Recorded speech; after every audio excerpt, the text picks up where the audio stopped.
I think that, I know in high school it was probably guys ask girls out, girls don't really ask guys out, and if there's a dance then the guy probably asks the girl to the dance. I think if girls ask guys then they're like trying too hard.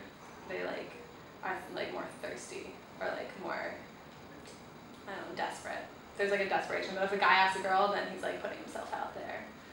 And yeah, I think that like girls wear like nice clothing, they put a lot of effort into their looks, and guys don't really have to do that. Guys can kind of wear whatever they want, and girls will look at them for their personality. That's definitely a thing that was big in my high school. Yeah.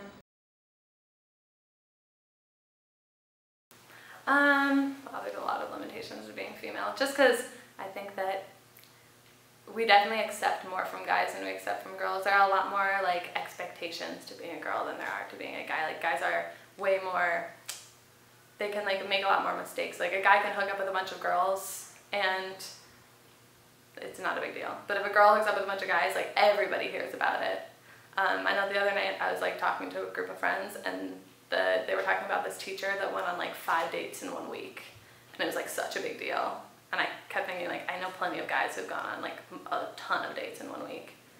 And just, like, I don't know, like, in order to get a job, you, like, have to, like, guys have to look, like, very, like, sophisticated. Like, I feel like women kind of have to look more, like, sweet and, like, humble. And, like, you can't really, like, if I wear short shorts, I'm judged on that. If a guy wore short shorts, you probably wouldn't be judged on that. His social character is not, like, judged based on the amount of clothing he's wearing, maybe more on like the quality of clothing. Yeah, I think that there are a lot of limitations.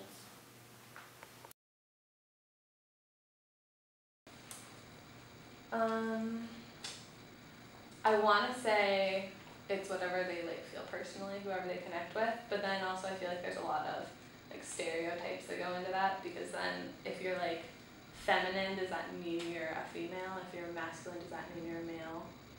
And I don't think that's true. So I guess I would just say it's whatever the person identifies as.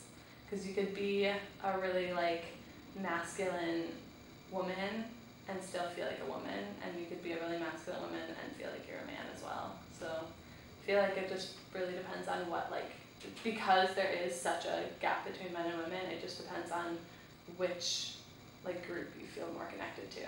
Which group do you identify most with?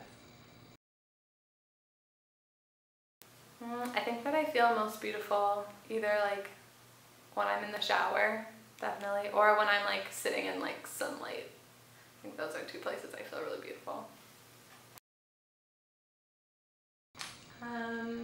Well, I saw it on Facebook and I thought that it was like, I haven't really seen a lot of projects like this. I haven't really seen a lot of things where they talk about, I've seen a lot where they talk about like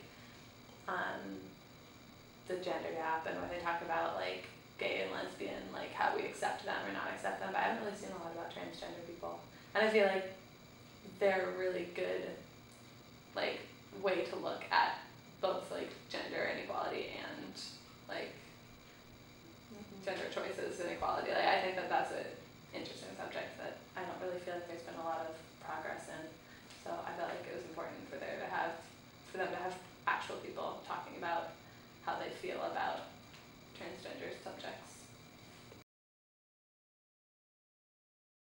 I think I definitely have to look inside myself for a lot more questions than I thought I would. I think I thought that I had a lot more answers than, and then when the questions were so personalized, I didn't know how to answer them. So I think I probably have to look up a lot more and learn a lot more about like the transgender subject.